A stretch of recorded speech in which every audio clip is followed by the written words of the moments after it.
Hi guys, it's Bonita here from Bonita Doodles. I'm just doing a quick video with regards to the indenting technique to help you draw out some fine hairs or highlighted hairs that you can use either in animals or in people portraits like I've done here. And there's a few various ways and methods that you can do it, which I'll talk through.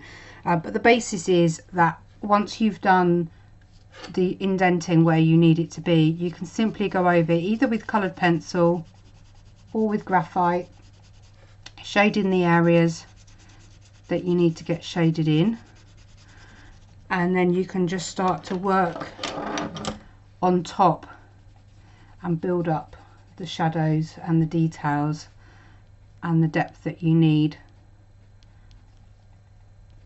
without losing all of that detail, because if you're trying to eliminate the hairs all the time, you'll drive yourself absolutely crazy. So indenting your paper is one of the best methods that you can do. So this is currently a picture that I'm doing for my Patreon tutorial, so if you're interested in learning how to draw with me, go to patreon.com/Bonita Doodles and you'll find me on there, and it's $3.71 a month and you get a new tutorial every month. Some of them are done in parts, others are done in full. Anyway, so I'll show you what there is available to do. So there's several different ways. First of all, I'll talk you through the tools. I've got a slightly tilted table, so things may end up rolling off. So talking through the different tools that you can use, and then I shall show you my favourite one in a moment. A few of you may already know what this is, but it is classed as a hue stick. And there's like a shovel edge on one side, and then there's quite a pointed edge on that side. So that's one tool that you can use. You could use a fine screwdriver, anything that will indent essentially. So I just picked up a lot of household things that, should I get desperate, I could turn to if needed. So we've got those two. You've also got, this is quite sharp, so you need to be careful that you don't damage the paper. So depending on how fine you wanted to get it, but this is the, I've forgotten the name now, Tonic Studio. But it, as I say, it is very sharp, so you will find that you may end up damaging your paper. We then move on to, if your mother, grandmother, yourself, or anybody you know does knitting, these are short knitting needles which are generally done for knitting in the round, as you sort of have 3 or 4 together, and these are quite fine. The only thing I found with these is they do leave a coating residue behind. That's the only thing with these, but you can use them. You can use a toothpick, but you'll find that the wood end will blunt very quickly. My mechanical pencil has done a disappearing act, but if you've got a mechanical pencil, just push your lead in, and if you've got the tiny little metal bit at the end, you can just use that to indent as well. But my oh sorry, the other thing is tweezers, the fine point tweezers. But my absolute favourite, and the one I have found to give me the cleanest results without damaging paper and without leaving any marks, are dotting tools. Now you can pick a set of 4 up, which will give you 8 different size balls, because they all have a different size ball on each end. You can pick these up from the pound shop or dollar store, depending on where you are. And you'll get a set, full set for £1, and that will give you everything you need, because you've got large, so if you're doing a large A2 size portrait, you've got the larger end, and then the one I would have used is this one here, which has got the really small end and then the little bit bigger on this end, so you can get a good mixture of fine lines and thicker lines. And also if you're doing whiskers, you'll find that they're thicker towards where they go into the fur, so you can start at the bigger end and then move on to the smaller end, and it will give you a much more realistic look. So they are my preferred tools. You can get them from Amazon, eBay, loads of different places. But as I say, I just got them from my local pound shop, and they're really, really effective. As I say, they don't leave any marks, which you'll see in a moment. The first tip I need to give you, because it's one of the things that people do straight away, is they will do it on a hard desk. The downside to that is your valley that you create, you won't get a deep enough valley. So if I do it directly onto my desk, not only that, you risk damaging your desk. So I'm going to do it directly on the desk. So that's the fine, and this is the next one up. So I've done my office recently and I've got a spare bit of lino left over, but you can use a cutting mat, or you can use a thick piece of card, or you could even fold a piece of paper up 3 or 4 times. As long as you've got something padded, you need something to take the shock while pressing down. It gives you the chance then to press down. So if I write very quickly that this was no padding, and this had, oh, come further down, this had padding. So again, we're going to start with the smaller, and then we'll go to the bigger.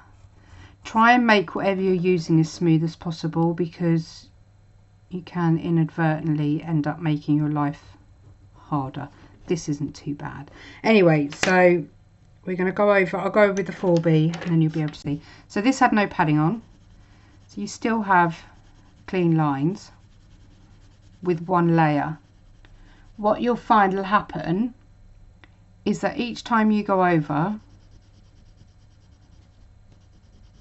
you'll end up filling those valleys with graphite because they're shallower. As you can see there, the fine one's already starting to fill up. So the one with padding, you can see is a much clearer and crisper line.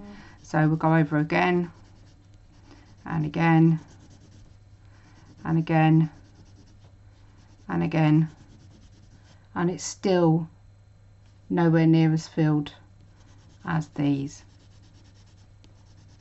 If you find they do fill up, coloured pencil is worse, I find, because of the nature of waxes and oils. But you can just get, this is a Tombow Mono, which is a fine eraser, and then you can just clean those valleys out. So on the beard that I did, it's going in several different directions. So once it's all shaded in, it will make much more sense. But this bit goes in this direction, as you can see, and then this bit goes in the same, and then it sort of starts to curl. And that is just simply not overthinking it. You will go absolutely bonkers if you try and get every hair where it should be. So always pick out the major hairs. So if there's, I don't know, a huge thick hair coming down, and then everywhere else underneath is really fine, then make sure that thick hair is in there, and then everything else can just be added on top. But just go in big sweeping motions. Apply a bit of pressure but not too much, and go in different directions. Add a squiggle in there every now and then if your beard needs it. Don't add them in if they're not there, otherwise they just look wrong.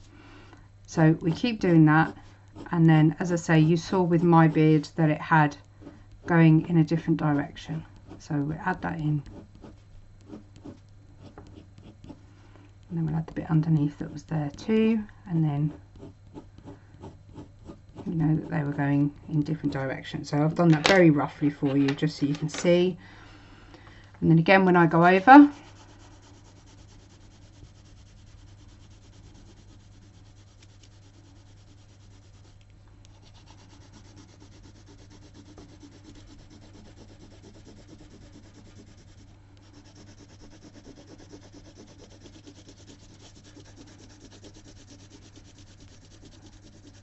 I'm picking up the texture of my mat underneath.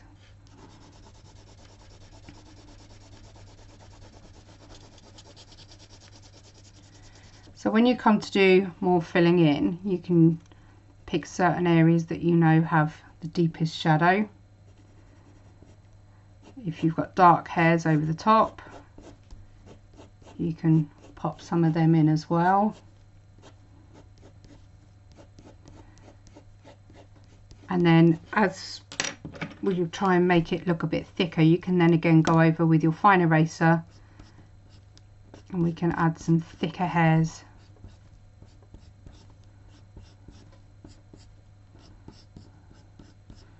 That go over the top. Ooh. So as you add your depth or your colour pencil, depending on what medium you're using in, it gives you this real soft, hairy beard effect. Now that isn't just necessarily for the beard either. If I do some larger ones, you can see some thicker lines, because I did quite fine lines there. And then I'll show you how else you can use it.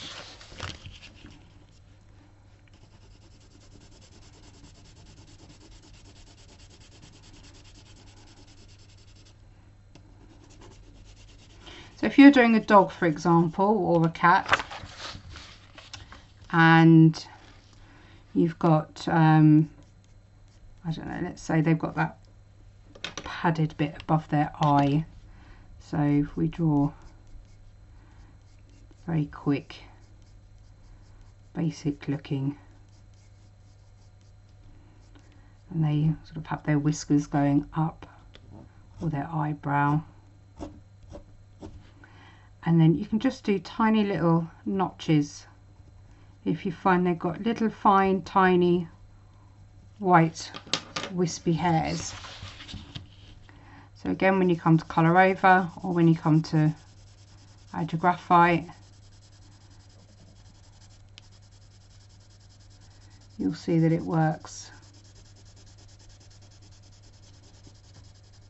easily for adding tiny highlights, and then you can go in and add your depth and whatever else you need to do. So the other thing it can be used for is skin. So if you find that someone's got a lot of highlights or indentations, or I don't know, maybe you're doing an orange and you need to get that peel, then all I'm doing is I'm pushing down and I'm twisting as I go, and then go over the top.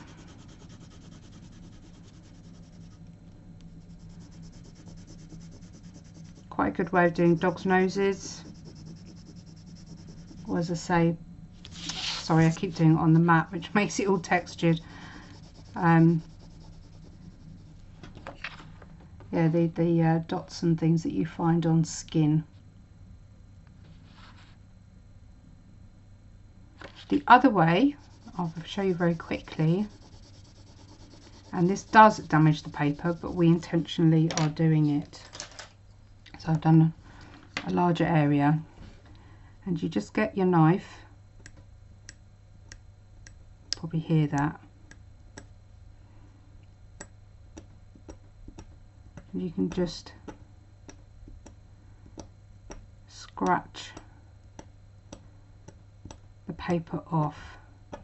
Now scratching can work quite well on coloured pencil, but it doesn't work so well on graphite, because the nature of coloured pencils being waxes and oils, once you've built up 5 or 6 layers, you've got a good thick coating before you even hit the paper. So all you're doing effectively is lifting off the wax or the oil, whereas graphite doesn't work in that way. But it is very good for picking out the small dots. But anyway, that is my preference. The dotting tools, anyone can buy them, as I say, from the pound shop. You can get them online. They're called nail art dotting tools, or pergamano tools. Nail art dotting tools is the easiest way you're going to find it, but you get every size you need. They're really comfortable to use, and you get a nice clean safe groove in your paper without damaging it. Hopefully you'll find that helpful. If you've got any questions, comment below, or come and find me on my Facebook page, again, Bonita Doodles, Come and find me on my Patreon if you want to learn some more. But hopefully you found that useful, and I'll see you again on another video. Bye.